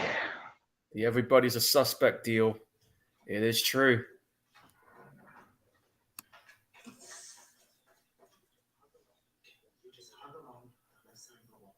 I got so many of these motherfuckers splitting up in this movie. God damn. Dude, why are you doing the whole split thing? You know that doesn't work in horror movies very well. Well, to be fair, at this time, and this was a fairly new thing, so Yeah. It's a formula that had to be invented. I know. just and then just look at these two here. Like I said, yeah, they're sweaty. Their makeup's ran. It's like it's legit. It's legit dirty right now. Yeah, you can tell that you get this impression they have been through hell. Okay, listen, I'm going to look this actress up. I'm going to see if there's any relation to Becky, because god damn it, there's some camera angles, bro, when she looks exactly like her, bro. Like I'm gonna do some research after this, bro. That's fun. It's fucking weird. It's weird. Right now, man, Lori Hellier, she's 62 right now. Okay. Let me see. She's does she have some Irish blood in her? I'm checking right now. She was born in Victoria, British Columbia, Canada. So she's a Canadian. Okay. Personal life. Here we go. She lived in Los Angeles for 17 years, relocating there in the 80s. Fucking pickaxe for the duck. Shit. Good thing. Oh, in the gut. God damn. You bleed out the worst there. She looks just like Becky right there, bro. Yeah. Oh, he just went deeper with it too. God damn. Oh, they showed a bit more? Yeah, they did. Fuck.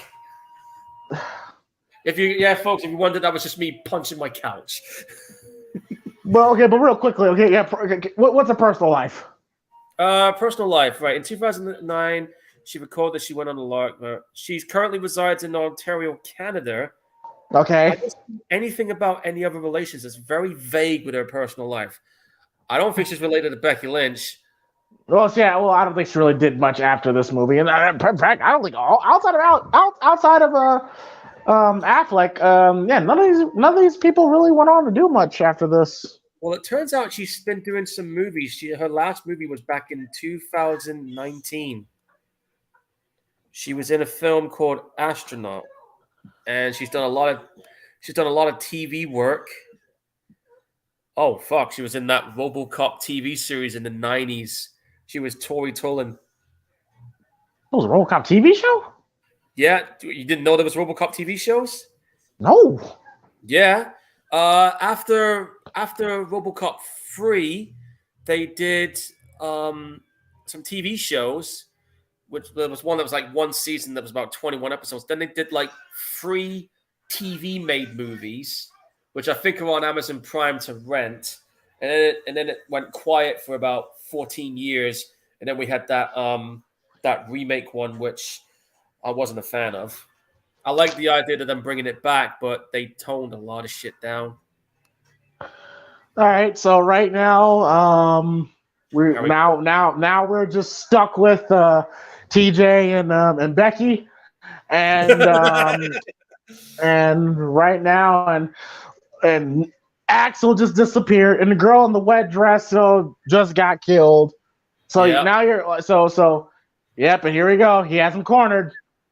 Cops are coming in. Harry Warden's like, you ain't fucking going nowhere. Yep, and they're about to and they're on okay, what are those things that they're both on right now? Like train car or something? Yeah, it's like a little rail car thing. Yeah, rail car, yeah. It's what they use to hold supplies, but it's also what miners sometimes use as quick access to get up and down because it's like a direct route.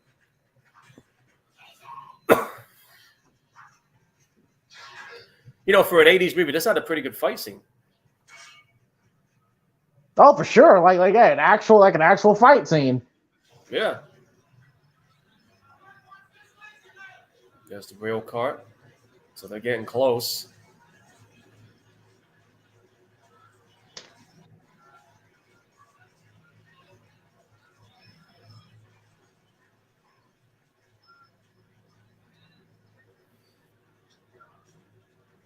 Oh, he knows what's up.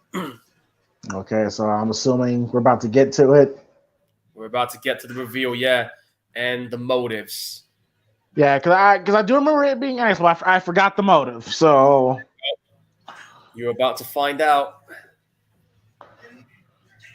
Then we see, the rest of the coal miners and everyone's all rushing in. Part of the mine shaft you don't want to be in. Because you bring one of them foundations down, what do you think is going to happen there?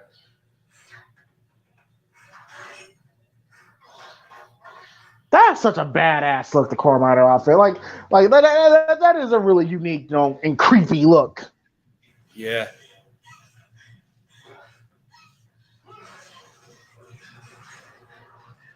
Fucking A.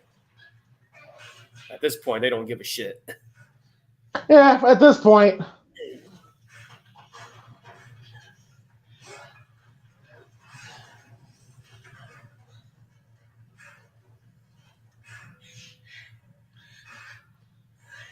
There's the scream knife. See, look, he had a combat knife. What did Axel have in his back pocket? That was the clue right there. And there you go.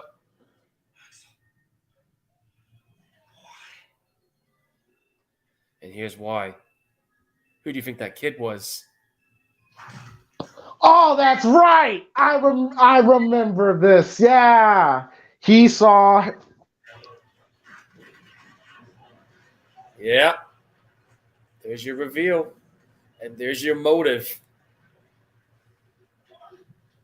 And I like how they did that. I like how where you just saw his face, and you got the flashback. There's no monologue. There's no scream monologue. It just I like how they did that there. I like how they did that. Less is more in this case, and it definitely worked.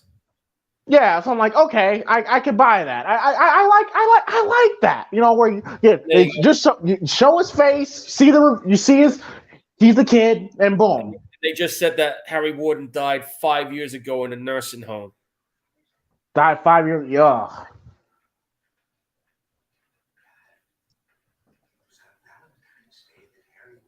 I like how they did that. I like how they did that. Yeah. That was a nice touch. And of course, and Axel being the one, so I kind of fucked him up. I mean, I could buy it. Now, if I really wanted to break it down, I'm like, kind of doesn't really make any sense, because you would think it's such a small ass town, it would kind of be known that Axel kind of saw that happen, but I could buy it. And then you got this crazy shit. This is a great ending. This is a great ending. Yeah, he literally took his own arm out.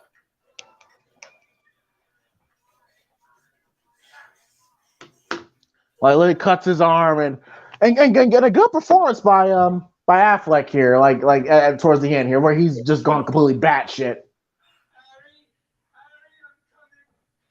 This whole fucking town is going to die. We're coming back, you bastards. A little hard to do with one arm, buddy.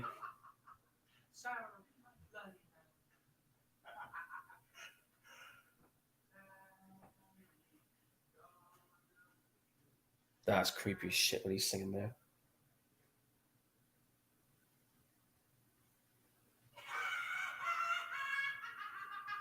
That's a good. That's a damn good ending. I like that ending. Crazy fucker right there, man. We clearly see that he's just gone fucking crazy, and yeah. I mean, where's he going to go in that mine shaft? I mean, it's not going to go anywhere, is it?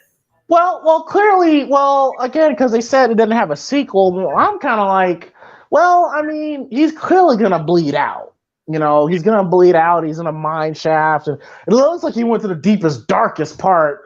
So he more than likely probably died in the mines. But and I love the song here, the story of Harry. Here, I really like the song here. Yeah, I think it's a cool song too. But yeah, folks, there. Great movie. But yeah, there you have it, folks. There is my Bloody Valentine. Man, I gotta say, after not seeing this movie in a very, very long time, I enjoyed it. I really enjoyed it. Yeah, I mean, it again, the kills, the gore, top fucking notch.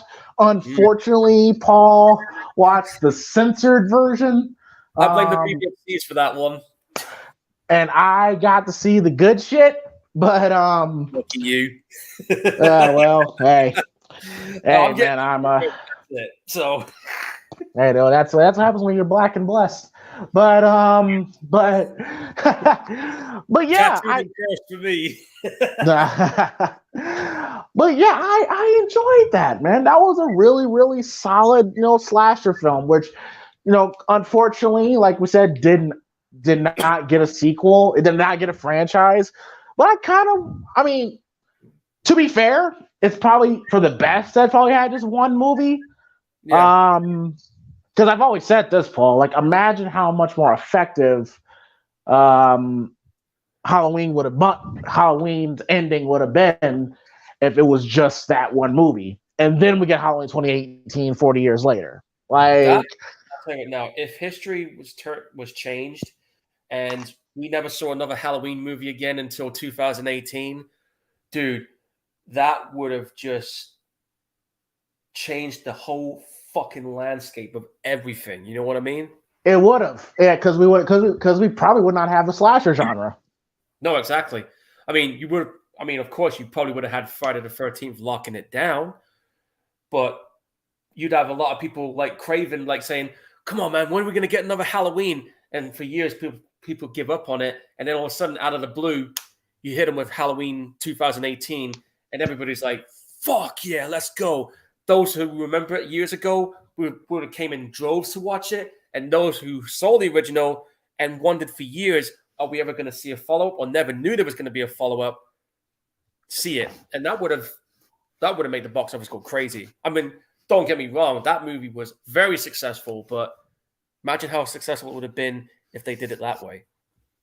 Yes, indeed. Yes, indeed. And but I mean, I'm glad it's only been the one movie, but I kind of would have liked to have seen, maybe a sequel to My Bloody Valentine. I would have, because again, I love the costume, I love the coal miner killer. But let's get this movie. Yeah, this movie is a really entertaining slasher. Like I say, I really enjoyed Paul Kellman, Laurie Haller, and Neil Affleck. That whole love triangle dynamic. I thought it kept me interested into the characters. And the rest of the characters, I thought were likable people that you could relate to. That blue collar nature, which like we said, we don't see in horror movies anymore. The makeup effects was just brilliant, and the fact you would think Tom Savini did it, but no, he didn't. And shit kind of makes me think that Friday the 13th, kind of watch this and like, okay, we got to step our games up in part 2 and 3 and all that stuff. They had to after this one. They had to. Yeah. And Neil Affleck as Axel. I thought he gives a good performance. And again, I liked the reveal that you see his face. I mean, it goes back to 20 years ago, and he didn't say anything. He just showed his face, and that's all you need to see, which I kind of liked that. He didn't get no evil monologue, which we saw in the Scream films.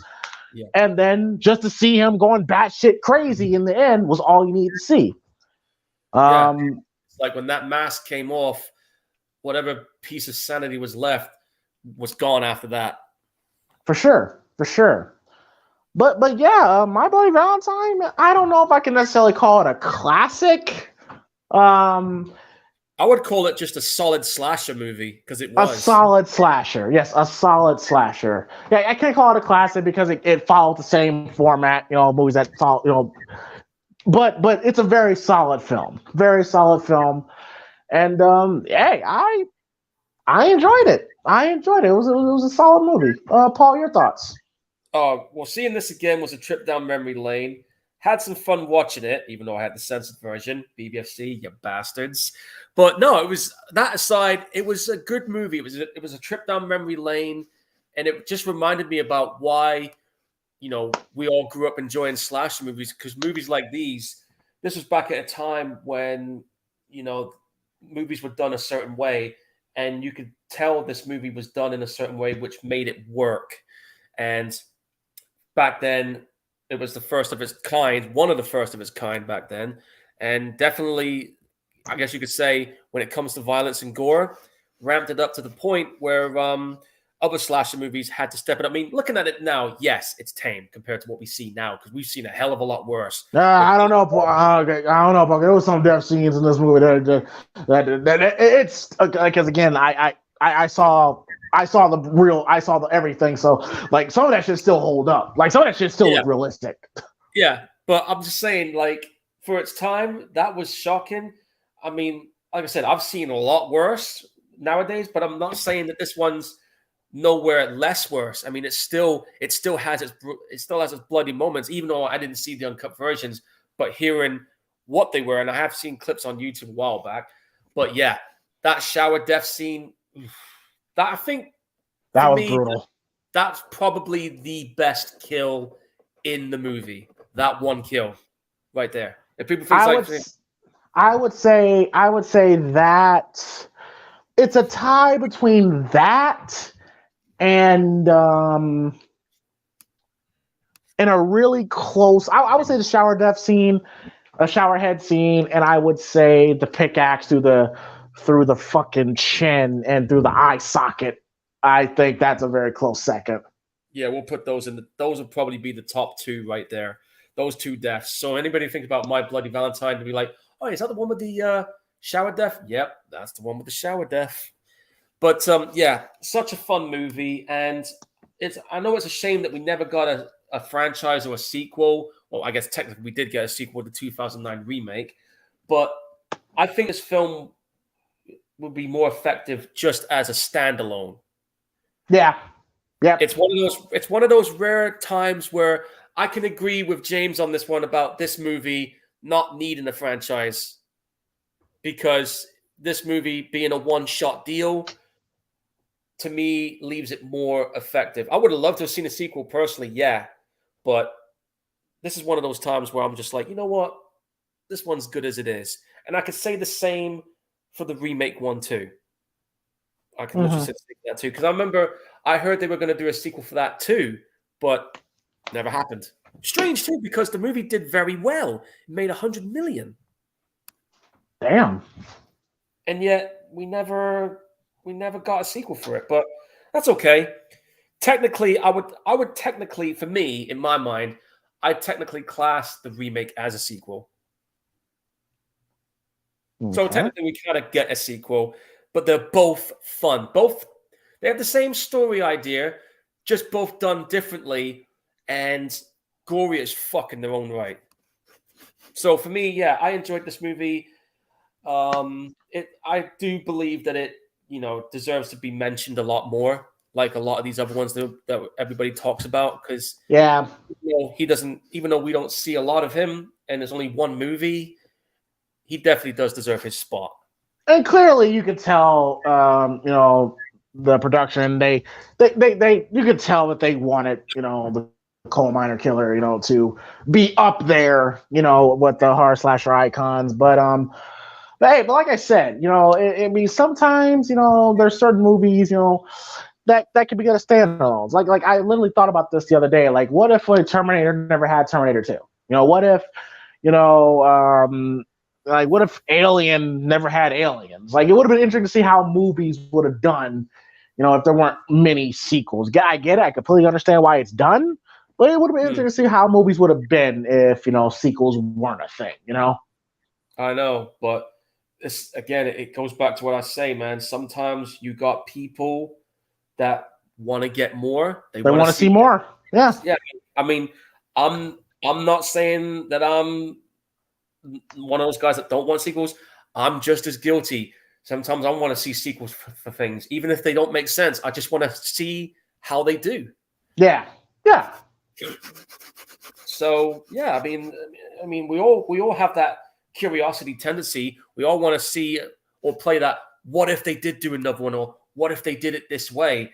And a lot of us, and especially with me and James here, we kind of ask that question with this film. What if? And we could say the same with Halloween and Terminator movies as well. Yeah, what if?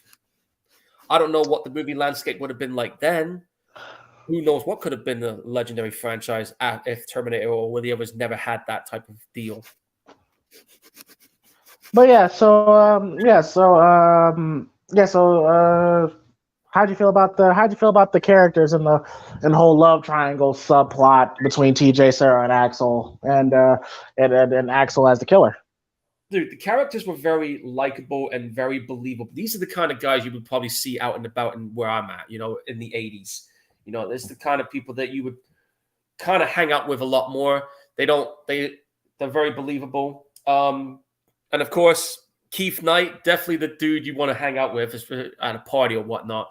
The love triangle, very believable because, minus the crazy killer part on a rare occasion maybe, but very convincingly done because we've all seen love triangle situations happen. Some of us have experienced it. Some of us know of it, or some of us may have watched it on Cheaters or Murray or whatever. But when love triangles get around, sometimes it can either be tragic or it can be ending in a not so pleasant way. And in this case, it ended in a not so pleasant way for a lot of people.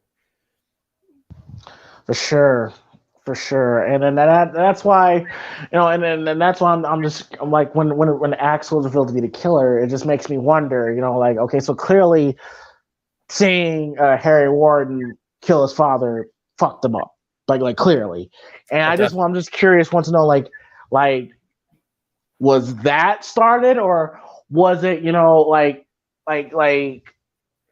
like how long has he planned? How long has he killed? How long has he, been doing this? How long, like did TJ coming back, with the whole series, did that maybe trigger something in him, like to kill again, it makes you wonder, like what was the actual trigger point to lead him to want to.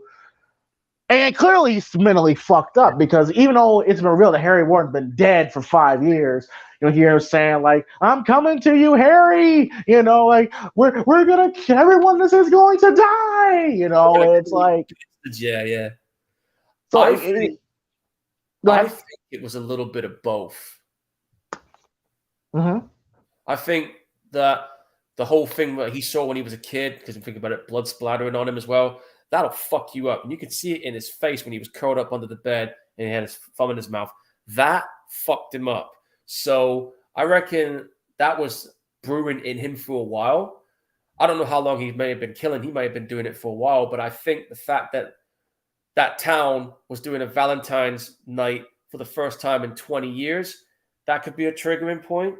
TJ returning could probably set another brewing point, but I guess when TJ got the girl instead of him, that was it. And you can, and like I said, in the moment where they have the fight and you see him outside drinking, you see him banging his head against the wall. I think that was when he just kind of like officially just snapped, and like you said, Paul, like once the mask came off, like he wasn't Axel anymore. Like he's a completely different person. And if you look at the way he looked at the camera, the way he was staring that camera down, you look at those eyes, man. Lights were on. Nobody was there. That was a 1,000-yard stare if I ever saw one. Yeah, he was gone. Like he was mentally gone at that point. And but yeah, like I said, I really like I could buy it. There's a couple things I'm kind of like, yeah, but okay, but I bought it. And like I said, and I like the reveal, and I thought the ending, I thought the performance of Neil Affleck towards the end there was very convincing. Like you bought that this guy's batshit insane. Damn. Yeah, and then ending with him singing the song like Daddy has gone away, Harry has made him, something like that way along those lines.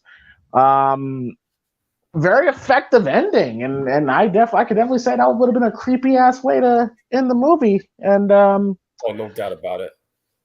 But yeah, My Bloody Valentine, thumbs up, thumbs up for sure. Yeah, thumbs up for me as well. All right, and I'll go ahead and announce it now. And next week, the actual weekend of Valentine's Day, we will be next Friday. We will be doing a watch along of the 2001 movie, not a sequel. It's its own thing called Valentine. And I will say this: I remember watching Valentine back in the day, Mhm. and I remember hating the movie because I hated the characters. And where in this, I actually liked them. In Valentine, I hate every single one of those bitches, and I actually did not mind the killer killing every single one of them. I'm with you. Um, but we'll get to it when we get to it. So yeah, so next week will be Valentine, and also On too. Oh, go ahead. Yeah, I was going to say, do you want to do the next announcement or me? Oh, go ahead. All right. Well, on February 18th, you remember a while ago we were talking about the Texas Chainsaw franchise, and we did say that if when the new one comes out, we were thinking about maybe doing a watch through. Well, February 18th, Netflix, Texas Chainsaw Massacre. We're gonna give this one a shot. I'm not gonna watch it until me and James starts watching it, and you'll be hearing our reactions as it happens live. So we'll drop our thoughts on that too, and we might have some other movies planned. I'm not gonna say Uh, which, but you never yep. know. Yes, indeed. And also on Sunday, being that it's Black History Month, me, Quez, and MG will do a discussion on the movie Juice, where we'll be discussing and analyzing the movie Juice. That will be this Sunday. And of course, Tuesday is the Primetime podcast as well. So, yeah, I think that we're going to wrap it up there, folks. Thank you all for once again hanging out with us for the Primetime Gorehound show for the watch long of My Bloody Valentine. Hopefully, you guys had a good time because we definitely sure did watching this film. Oh yeah. Hit that like and subscribe button. And of course, don't forget to share this video as well. And anything you want to plug in, Paul? Yeah, as always, guys, you can catch me on Twitch, Gorehound1983. I have officially begun playing Dying Light 2, having a good time playing that. I'm planning on doing some more tomorrow if I get the chance to. Cool. Sounds like it's a good time. Oh, it is. All right. And as for me, on I do have a match tomorrow night. It's gonna I think it's me and my partner Rich Double will be fighting for the tag team championships tomorrow in a match I'm definitely looking forward to. I love wrestling, the tag team champions. And bring the gold home. We'll try. We'll try. We'll try to have a really good match. So yeah. So be on the lookout for those that are subscribed to my Primetime James Thomas Wrestling channel. I'm gonna try if the match is good and I'm satisfied with it. I will upload it to the YouTube. I think it's gonna be a really good match because I was telling her, like, ever since I became a tag team, I've been really enjoying tag matches can be fucking fun, man. Oh, yeah. But but yeah, so be on the lookout for that. Like I said, Juice with me, Quez, and MG on Sunday, Primetime Podcast, Valentine next Friday. Um, yeah, I think that'll be it. So we're gonna go ahead and get out of here. Hopefully everybody has a great weekend. Be safe, have fun, and we will see y'all next Friday. And I will see y'all on Sunday on with me and Quez and MG. So we are out. Everyone have a good night. Peace. Laters.